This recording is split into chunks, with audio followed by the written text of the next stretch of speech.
ترکیه، سوریه و لبنان کانون حوادث جدیدی هستند که میتونن تأثیر زیادی در منطقه و خصوصا در محور مقاومت داشته باشن و سیاست‌های ایران رو تحت تأثیر قرار بدن. اگر ایران به خوبی نجنبه، به سرعت وارد ماجرا نشه، هزینه زیادی خودش میپردازه و از اون بدتر محور مقاومت باید هزینه بیشتری بپردازه. در این تحلیل با هم بررسی می‌کنیم، می‌بینیم این فشارها، این تنش‌هایی که داره ایجاد میشه از کجا شکل میگیره، به کجا میخواد برسه و چه کسانی بازیگران اصلی این صحنه‌گردانی هستن. لطفاً تا انتها با ما همراه باشید و اگر مایل بودید کانال رو سابسکرایب کنید.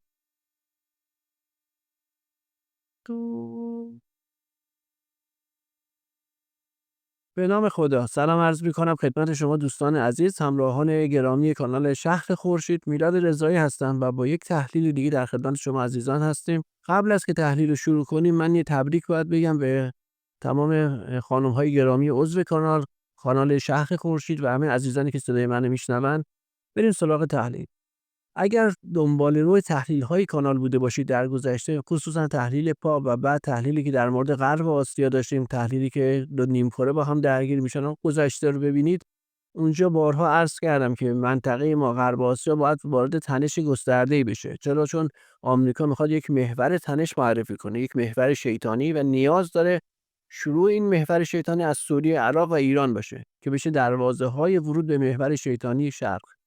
همزمانی که پاپ آمریکایی وارد ماجرا شده و سعی می‌کنه ملت‌های مسیحی رو با هم متحد کنه علیه محور شرق، در منطقه غرب آسیا یا خاورمیانه هم ما باید شاهد بحران‌های گسترده باشیم که این محور شرق رو به جهان معرفی کنه، یعنی بشه برند اون محور شیطانی.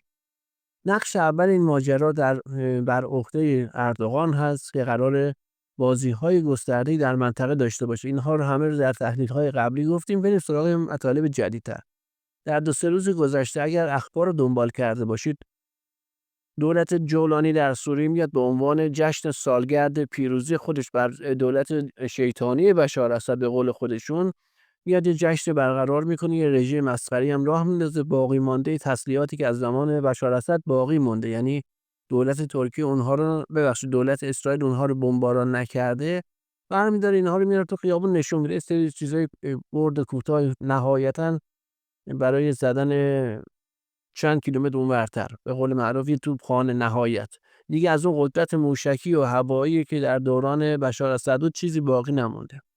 میاد یه نمایشی میده، پیش از اون نمایش یه سری اتفاقات میفته. ما میبینیم که سر صداهایی از لبنان بلند میشه، از مسیحیان لبنان اول میاد و بعد از جامعه اهل سنتی که نزدیک به عربستان سعودی هستن، سر صدای ضد ایرانی بلند میشه، ضد بشار اسد بلند میشه.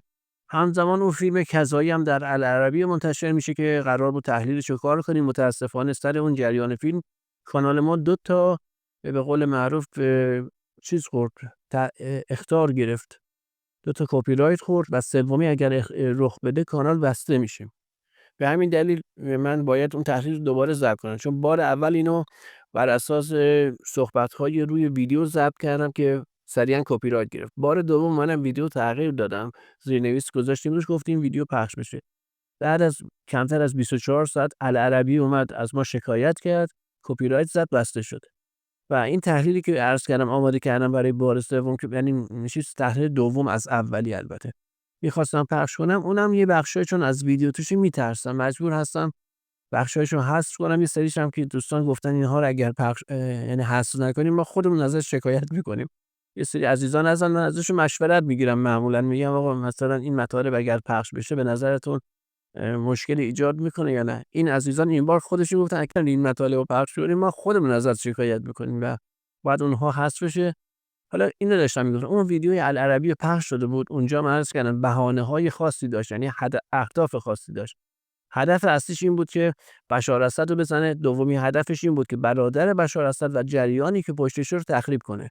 در روزهای گذشته در سوریه ما یک سری جریانی داشتیم که علیه اسرائیل عملیات کرده بود، میگفت مقاومت سوریه است، البته رسمی نشده بود، و بعد از اون علیه خود جولانی نیروهاش عملیات کرد و یک عملیات هم علیه داعش داشت. یعنی برآیند اینا میخوره به برآیند محور مقاومت و میگفتن برادر بشار اسد تونسته 4-5 هزار نفر در کوهستان‌های مثلا لاذقیه آماده کنه برای حمله. این خبر که پخش شد العربی سریعا اومد وسط و این ویدیو رو پخش کرد. البته یه دلیل دیگه هم داشت. یه ویدیو در مورد خاندان سعودی پخش شده بود و تیترش همین تیتر ویدیویی بود که العربی پخش کرده بود. و العربی اومده بود چیکار کرده بود؟ ببینید ویدیو مثلا 10 دقیقه بود، 12 دقیقه بود، اومده بود یه دقیقهشو پخش کرده با صدای بشار اسد و اون خانمی که در ماشین بود، یک نفر دیگه، و بعدش گزارشگر العربی میاد خودش روی ویدیو صحبت میکنه به نوعی که شما فکر میکنید مثلا بشار اسد این حرفا رو داره میزنه، در صورتی که بخشی از اون حرفا رو اون خانم کنار دستیش داشت میزد. شبل بود، نمیدونم چی بود، یادم رفته اسمش، و لونا شبل، بله، اون داشت میزد و مجری که داشت روی ویدیو صحبت میکرد اونو به اسم بشار اسد داشت بیان میکرد به نوعی. خب ویدیویی که عربی هست، متنش عربی، صدای بشار اسد به زبان عربی داره پخش میشه، چه نیازی داره که تو بیای روش حرف بزنی؟ که من اومدم اون ویدیو رو زیرنویس کردم، یعنی ویدیو اصلیشو پیدا کردیم، زیرنویس کردیم، گذاشتیم در فضای مجازی، به شدت هم العربی مثل که بهش برخورده و من اونو در آپارات و جاهای دیگه هم گذاشتم که حالا بسوزن. و اونجا چون زیرنویس میشد خیلی‌ها متوجه شدن 70-80% مطالبی که تو ویدیو اصلی بوده دروغ بوده. اینو گوشه ذهنتون داشته باشید که بازی داشته راه مینداخته. حالا جریان بشار اسد رو می‌خواستن بزنن به خاطر برادر بشار اسد، مقاومتی منطقه رو می‌خواستن بزنن، مقاومت سوریه، چون عملیات علیه اسرائیل کرده بود، کمین بزرگی کرده بود و جولانی، دولت جولانی روز به روز وضعش در سوریه داره به هم میریزه. چرا؟ چون کردها ساز خودشونو میزنن، اون افراد دیگر، قبایل دیگر هم اونها هم ساز خودشونو میزنن، جنوب شرق غرب اصلا مهم نیست. جولانی فقط پایتخت دمشق رو گرفته، بقیه جا ول راحت، کاری هم نداره. این جولانی تحت فشار بود، اومد با ترکیه برنامه ریختن که اینها یک رژه ضد اسرائیلی بدن، از غزه حمایت کنن و حالا یک بلندسازی دوباره داشته باشن. و میان یک مجلسی هم برقرار میکنن، تو اون مجلس فیلم‌های جنایات بشار اسد به قول خودشون میذارن و شروع میکنن گریه کردن، روزه میگیرن، روزه جنایات بشار اسد. کی میگیره؟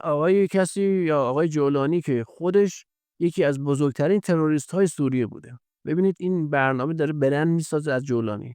قبلا هم عرض کردم، گفتم پاپ وقتی بره لبنان بعدش اتفاقات بزرگی در لبنان میفته. شما دیدید دیگه، پاپ که سفر کرد بعدش مسیحیان مارونی اومدن بیرون، بعدش اهل سنت نزدیک به عربستان اومد بیرون.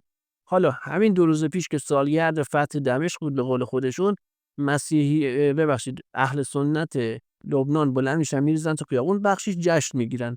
تو این جشن شعارهای ضد حزب الله میدن در واقع، و میگن ما باید حزب الله رو قلع صدا کنیم. شعارهایی که اسرائیل دوست داره بشنوه رو دارن بیان میکنن. خب اینها رو وقتی بذارید کنار هم، در واقع یک صحنه متشنج شاید چیز خاصی نباشه، اما ماجرا اونجا جالب میشه که دولت اردوغان میاد وسط.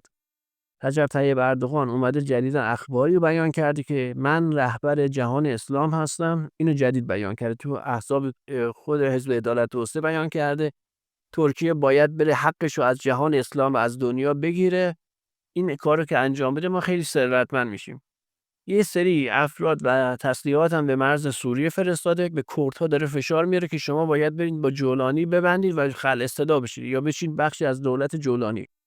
کردها خب میگن آقا اون پایین در روزی‌ها دارن مستقل میشن، تو چیکار ما داریم؟ ما هم مثل اونها. میگن نه شما نباید مستقل شید و هر چی من میگم. تنش داره میره بالا. خب آمریکا به اردوغان هشدار داده که تو نباید با کردها درگیر بشی، منافع من اونجا زیاده. نفتی هم که اردوغان دنبالش هست دست کردها هست. اینجا میخواد جولانی رو بندازه وسط. خب جولانی که امروز مظهر بی‌عرضگی در سوریه هست، وقت داره رژه میره جنگنده های اسرائیلی بالای سرش پرواز میکنن، کاری نمیتونه پیش ببره. که کی میتونه کاری پیش ببره؟ که یک دشمن مشترک به اعراب معرفی کنه. دشمن مشترکش کیه؟ اسرائیل که نیست قطعا، حزب الله لبنانه. کی این اتفاق میفته؟ وقتی داخل لبنان یک درگیری داخلی رخ بده.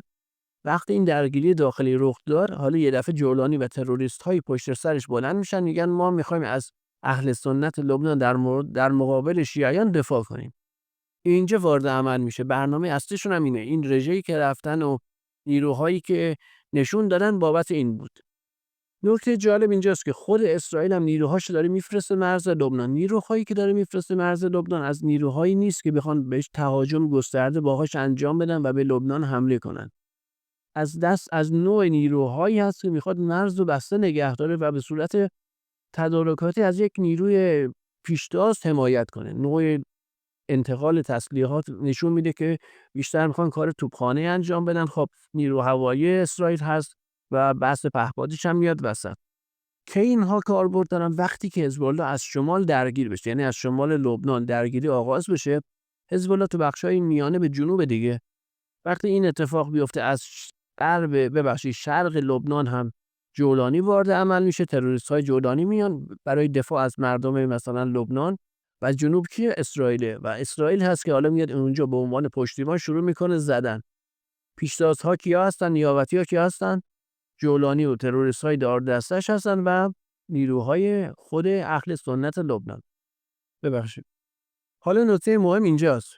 بازیگر اصلی این ماجرا اردوغانه، یه رهبر جهان اسلام، یه رهبر جهان اهل سنت اینجا باید معرفی بشه. عرض کردم جولانی ارزشو نداره، اردوغان اینجا وارد میشه به عنوان یک منجی، میخواد بیاد در لبنان کارهایی انجام بده. قطعاً قبلش باید یه سری عملیات نظامی انجام بده به بهانه اینکه من میخوام از لبنان در مقابل اسرائیل حفاظت کنم. یه همچین بازی اگر بخواد راه بندازه خوب این کار انجام میده. 2-3 تا حمله هم میکنه در جنوب لبنان، 4 تا موشک هم میزنه. اینها در رسانه ها میگن اردوغان بزرگ اومده از ما داره حمایت میکنه. در مقابل کی؟ در مقابل یاران ایران، نه اسرائیل، در مقابل یاران ایران که حزب الله لبنان هست و مردم لبنان میخوان این حزب الله رو منحل کنن. ایران نمیذاره. اردوغان اومده ما رو نجات بده. ببینید چقدر نقشه پیچیده‌ای دارن میکشن. این وسط بازی ناظرهای اصلی کیا هستن؟ آمریکا هست و آقای اسرائیلی که اونجا نشسته داره نگاه میکنه، تخمه میشکنه. حالا یه موردی هست. اسرائیل میدونه دست بخواد به حزب الله لبنان بزنه، کل محور مقاومت دوباره وارد عمل میشن. اینجاست که عرض کردم میاد پشت مرز وارد نمیشه. تروریست های سوری جولانی بخوان وارد لبنان بشن، قبلا یمنی ها بهشون هشدار دادن، گفتن اگر بخوای غلط اضافه کنی تو رو با خاک یکسان میکنیم، یعنی دمشق رو و اون کاختو میزنیم. کاری به مردم سوریه نداریم اما تروریست کشی خوبی بلدیم، دق و دلی خوبی هم ازتون داریم. و هشت شعبی عراق، اینها میترسن در این صورت هشت شعبی وارد شرق سوریه بشه، بخواد جاهایی رو بگیره و حالا اون مقاومت سوریه دوباره فعال بشه. یعنی جولانی اول مستقیم نمیتونه وارد بشه. کی باید وارد بشه؟ همون رهبر جهان اسلامی که عرض کردم دارن برند سازی میکنن از آقای اردوغان. اون قراره وارد عمل بشه، اول یه سری کارها رو انجام بده و بعد این نوچه‌هاش جولانی و اینا بریزن وسط که بگن آقا ما خودمون که نیومدیم، رهبر جهان اسلامی ما اومد، آقای رجب طیب اردوغان اومد گفت باید بریزید وسط، از به قول معروف نیروهای لبنانی دفاع کنید، مردم لبنان دفاع کنید. اینجا برای که یمن نخواد وارد عمل بشه، چون میگن یمنی‌ها تعارف ندارن، ایران که نیست بگن اصلا پانتورکا هستن جلوشو بگیرن، که یمنی‌ها تعارف ندارن. خود ترکیه هم ممکنه بزنن که البته آمریکا بعدش نمیاد از خودشه. میگن باید یمن درگیر بشه. کی وظیفه درگیری یمن رو داره؟ امارات متحده عربی و عربستان. عربستان نقش کتکخوری ماجرا رو داره، یعنی مثل قبل قرار نیست فوری عربستان به انصارالله یمن حمله کنه، چون میدونه اگر این غلط انجام بده انصارالله دهن اینو سرویس میکنه. الان که قدرت موشکی انصارالله هزاران برابر سری قبلش بود که زد اون آرامکو رو با خاک یکسان کرد و اینها به خاک سیاه نشسته بودن. چه اتفاق قراره بیفته؟ قرار اماراتی ها به احتمال زیاد یک درگیری در بخش غیر انصارالله، یعنی غیر تحت حمایت حوثی‌ها که میگن جز انصارالله هست، اون بخشای دیگر جنوب شرقی یمن درگیری ایجاد کنن، سر جزایر و اینها درگیر بشن.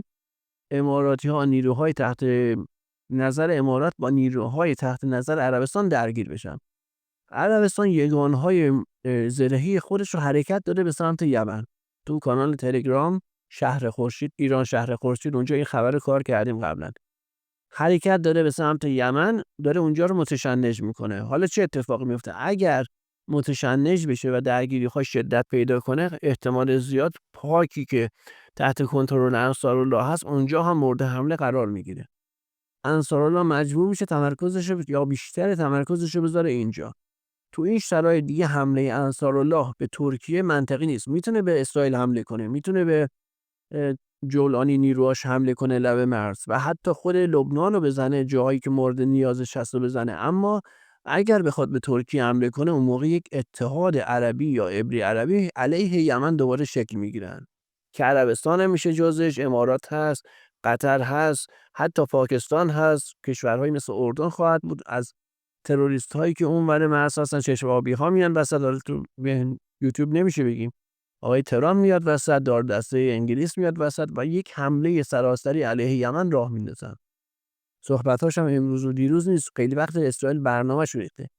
پس انصارالله مجبور میشه که علیه یمن، علیه ترکیه کاری نکنه، در حالتی که ما دخالت نکنیم. یعنی تمام این پیش‌فرضایی که عرض کردم مال زمانی که ایران دخالت نکنه. اگر ایران وارد عمل بشه که جلوتر عرض می‌کنم تمام برنامه‌شو به هم می‌ریزه. خب پس انصارالله مجبور میشه بمونه کنار به احتمال زیاد و نگاه کنه. اگر اتفاقی هم بخواد رقم بزنه کار خاصی نمیتونه انجام بده. نهایتا در سوریه یا لبنان چند تا هدفو بزنه، یا اسرائیل رو بزنه. مثال عرض می‌کنم ترکیه رو نمیتونه بزنه. چرا؟ چون اون اتحاد اسلامی علیه انصارالله شکل میگیره و اون موقع خیلی خطرناک میشه. جبهه اول ترکیه و سوریه و قطعا اردن و 4 تا در دیوونه دیگه مثل اینها پیدا میشن علیه حزب الله لبنان شیعه. جبهه دوم ترکیه و متحدانش میان علیه انصارالله شیعه صف بندی میکنن و عملا منطقه غرب آسیا یا خاورمیانه میشه محل درگیری دو تا جبهه شیعه و جبهه سنی. همون چیزی که اسرائیل از روز اول میخواست، همون چیزی که آمریکا از روز اول میخواست. خب پس برای که این اتفاق نیفته اونها میدونن، بعدشون نمیاد اونها از خودشون اینجوری رقم بخوره، بعدشون نمیاد که ماها هستیم، یعنی ایران و یارانش در محور مقاومت هستن که باید حواسشون رو جمع کنن. این مال زمانی است، یعنی سناریو مال زمانی است که گفتم ایران وارد عمل نشه. به این صورت اینها فشار میارن، سعی میکنن حزب الله لبنان رو وادار به تسلیم کنن. ببینید اول بحث خلع سلاح نیست، بحث تسلیمه. وقتی تسلیم شد از بخش سیاسی لبنان اینو میندازنش بیرون حزب الله و عملا میگن حزب الله یه گروه تروریستی تمام، یعنی در لبنان هم فعالیت سیاسی نخواهد داشت. عملا حزب الله دستش از سیاست کوتاه بشه مثل این میمونه که ما حزب الله لبنان عقیم کرده باشیم. چرا؟ چون حزب الله لبنان داره میره به سمت مسیری که انصارالله یمن رفت، مسیری که حوثی ها رفتن. از طریق قدرت تونستن بخشی از سرزمین رو بگیرن، از یک گروه شبه نظامی تبدیل بشن به یک نیروی نظامی رسمی. امروز یمن که داره درگیر میشه نمیگن گروه حوثی‌ها هست، که میگن انصارالله یمن، ارتش یمن داره مثلا بابا نمنده رو میبنده. برنامه ما این بود که حزب الله لبنان همین مسیر رو طی کنه و وقتی که اسرائیل نتونست سراغ حماس بره و کاری صورت بده حماس در جاش هست، اینها میدونن به شدت خطرناکه و قطعا حزب الله این مسیر رو طی میکنه، خودش رو بازسازی میکنه و در سیاست هم میاد جایگزین میشه. این بار یه اشتباهی قدیم انجام نمیده. قبلا چه اشتباهی کرده بودیم؟ اشتباه قبل ما این بود که همه تخم مرغامون رو در سیاست لبنان در سبد شهید سید نصرالله گذاشته بودیم. یعنی ایشون میشه قطب اصلی حزب الله لبنان در عرصه سیاست لبنان که کل لبنان رو کنترل میکرد. ایشون که شهید شد عملا حزب الله از عرصه سیاست لبنان تا حد زیادی خارج شد. حتی نماینده هایی که لبنان از این جریان داشت، این نماینده ها شروع کردن ادواتفار در آوردن و بازی خودشونو میکردن.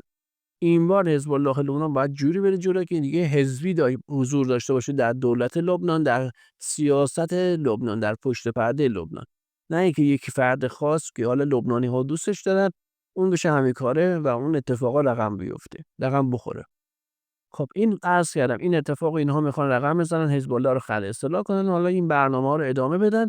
پشت پرده چی میخواد انجام بشه؟ میخوان کاری کنن ایران وارد ماجرا نشه و ایران و عراق نتونن، یعنی اون 8 شعبی وارد عمل بشن. اینجوری لبنان هم مانند سوریه از دست محور مقاومت خارج میشه. برای که ایران نتونه کاری کنه بعد چیکار کنن؟ آقا بیا با ایران مذاکره کن. آقا ما امتیاز میدیم به ایران. جواد ظریف بلند میشه میره این ور اون ور، برخلاف تمام ایدئولوژی خودش و حرفای گذشته خودش جلوی عربا میگه ایران یک قدرت هستا. جواد ظریفی که دیروز میگفت آمریکا با یک دکمه میتونه کل پدافند و صنعت دفاعی و موشکی ما رو نابود کنه، میره میگه ایران تو جنگ علیه اسرائیل پیروز شده. داره ایران هراسی میکنه. عملا ماها میگیم آقا داره حرف خوبی میزنه ولی عملا داره ایران هراسی میکنه. چرا؟ چون میخواد یک متحدی علیه محور مقاومت ایجاد کنه و با زیرکی هم کارشو پیش برد. متاسفانه ندیدم کسی در کانال ها هم صحبت کنه. 4-5 تا کانال خوبی ما داشتیم، تحلیلگرای خوبی داشتیم در این فضای مجازی، متاسفانه نصفش رفتن زیر مجموعه وفاق و نفاق و این چیزا. امروز دیگه این چیزا رو نمیبینن دیگه. مملکت ما اولویت اصلیش منافع ملی مملکت رو نمیبینن. 4 تا چهره سیاسی فاسد که بحث وفاق رو انداختن پشت صحنه هستن، به اونها دستور میدن، اینها میزنن و اینها میرقصن. متاسفانه تو این بخش جواد ظریف هم کسی نیومد صحبت کنه، حتی اون عزیزانی که دلسوز ماجرا بودن حداقل من نشنیدم که این داره چگونه ایران هراسی رو در قالب دفاع از ایران انجام میده. خب ما باید چیکار کنیم که این اتفاق رقم نخوره؟ ما باید بین ترکیه و یک رهبر دیگر جهان اسلامی، 2 تا رهبر دیگه اختلاف بندازیم. ایران باید بیاد بیرون بگه ما رهبر جهان اسلام نداریم. اگر شما میخواین رهبر جهان اهل سنتی پیدا کنید، اردوغان که کارنامه سیاهه، برید یکی از مصر بیارید، یکی از عربستان، یا حال روحانی چیزو پیدا کنید بیارین وسط. هدف اینه که اردوغان نتونه بیاد با پشتیبانی رسانه‌های آمریکایی خودش به عنوان رهبر جهان اسلام یا اهل سنت معرفی کنه. اول اینکه اصلا نباید بذاریم اسم جهان اسلام بیاره، یعنی اگه ارزاد سری بزنن تو دهنش بگن ما خودمون رهبری داریم، تمام دنیا و حتی اهل سنت بهش افتخار کردن در این 1 سال 2 سال گذشته و در سالیان قبل‌تر. این 2 سال دیگه باعث شد که ایشون کاملا در دل مردم منطقه و دنیا بشینه مهرش، برخلاف کارهایی که رسانه‌ها می‌کردن. پس حرف جهان اسلام نزن. حالا جهان اهل سنت میخوای فیلم را بندازی، کاندیدای خیلی بهتر از تو هم هست. البته وقتی ترامپ میخواد جایزه صلح نوبل رو بگیره، حسن اردوغان هم میشه رهبر جهان عرب دیگه.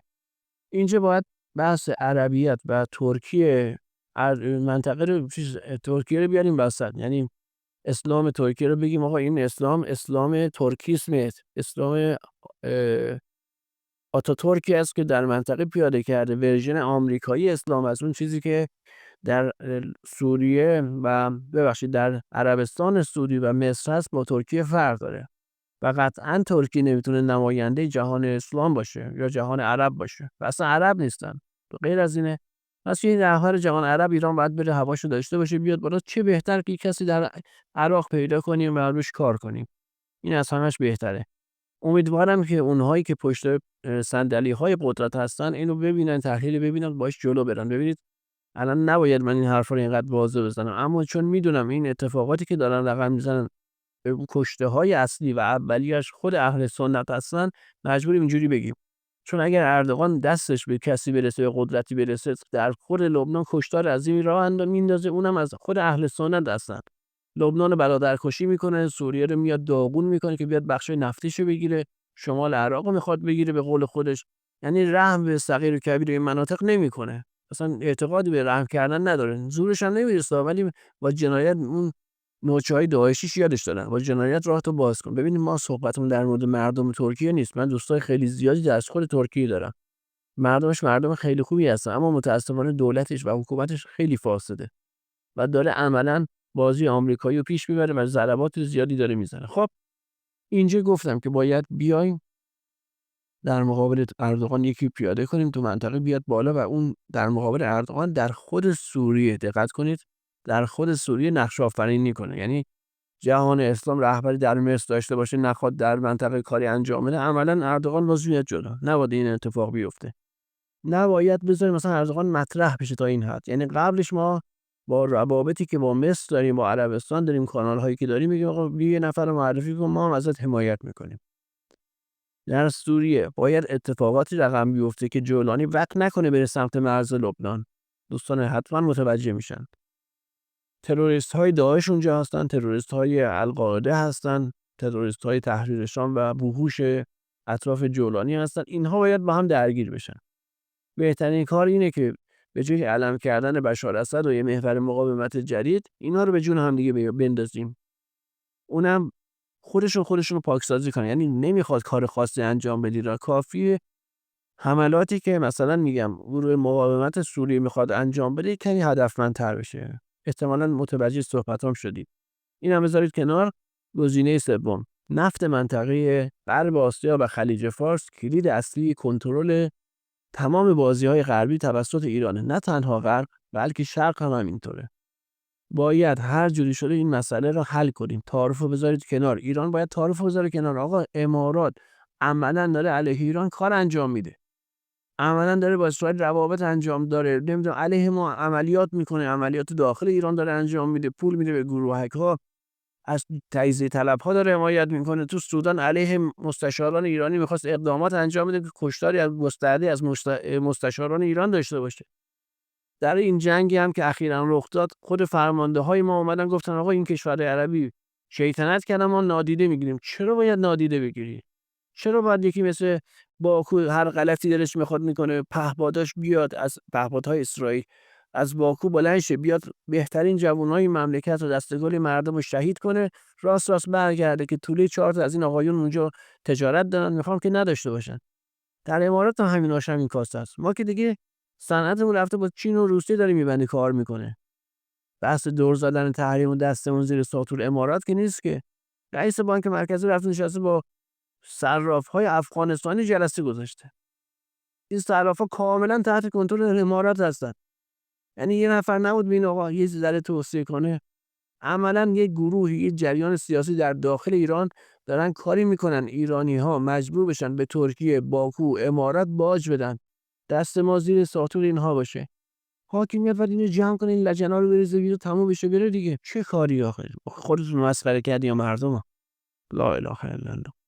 در کل من وقتی اسم این امارات رو باکو میاد واقعا اعصابم به هم میریزه. سیاست‌های خیلی بدی ما در مورد باکو و امارات داشتیم. عملاً خودمون محتاج یه سری لا اله الا الله. باید درست بشه. اگه درست نشه شما مثل یک مجسمه ساز میمونید که یک طرف مجسمه‌تون خوبه، ظاهرش قشنگه، طرف دیگه‌اش بیریخت و از مد افتاده و از شکل افتاده. هژمونی که شما دارید تصویر میکنید باید همه جاش با هم بیاد بالا. اون از اقتصادی که دست این آقایون از گند زدن داخل، چراشون رد اون بخش خارج نشین و غربگرا تو این اقتصاد از قبل نهادینه شده. هر کاری بخوان انجام میدن. ما این کشورها هم در ارتباطن. جریان امثال ظریف هم راست توی این مملکت میچرخن میرن. ایران هراسیشو انجام میده، غرب زدگیشو داره، بحث تسلیم ایران رو روز به روز بیان میکنه، هیچ چیزی هم نیست باش برخورد کنه. اون برای جریانی که هستن که دنبال پانکردی و پانترکی هستن، کسی هم با اونها با ریشه هاش برخورد نمیکنه و در حاکمیت هم دارن میان جلو. تازه اینها باید رفع بشن در کنار اون قدرت نظامی که شما دارید. دستگاه دیپلماسی شما از اون حالت یخزدگی بیاد بیرون، بیاد دو تا کار انجام بده، دو تا حق مردم رو بگیره، نه که سر جزایری که مال خودمونه بخوایم من نگران باشیم امارات چی میگه. آقا یه جزیره چی میخواد به شما بگه؟ بذارید کنار این مسخره بازی رو به خودتون بیاین. امیدوارم که این انتقادات رو از سر دلسوزی بپذیرید. ببینید بحث شخص نیست، بحث حاکمیت ایرانی که هنوز یه عده داخلش به این باور نرسیدن که باید با امارات و باکو برخورد بشه. قبل از جنگ هنوز در حاکمیت ایران، وقتی میگیم حاکمیت یعنی بخش‌های مختلف، بخش‌های زیادی بودن، یعنی 70% باور داشتن که ما باید بریم با آمریکا مذاکره کنیم و درگیر نشیم. و بعد که جنگ شد بسط مذاکره گندش در اومد، همینا اومدن گفتن آقا رهبر ایران هوشمندانه عمل کرده، گفت مذاکره کنید که مردم ببینن آمریکا چقدر نامرد. گندکاری خودشون می‌خواست بندازن گردن رهبری. به همین راحتی. بگذریم. خیلی ممنون که تا اینجا همراه ما بودید. اگر خوشتون اومد حتما کانال رو به دوستانتون معرفی کنید. فشار زیاد روی کانال هست به خاطر اخطارها و مباحثی که عرض کردم. حتما ویدیو لایک کنید، اگر دوست داشتید کامنت بذارید و متشکرم از دوستانی که از کار حمایت میکنن، از کانال حمایت میکنن. لینک دونیت در بخش توضیحات هست. لینک کانال تلگرام هم هست، حتما عضو بشید. خیلی ممنون که تا اینجا همراه ما بودید. یا علی، خداحافظ.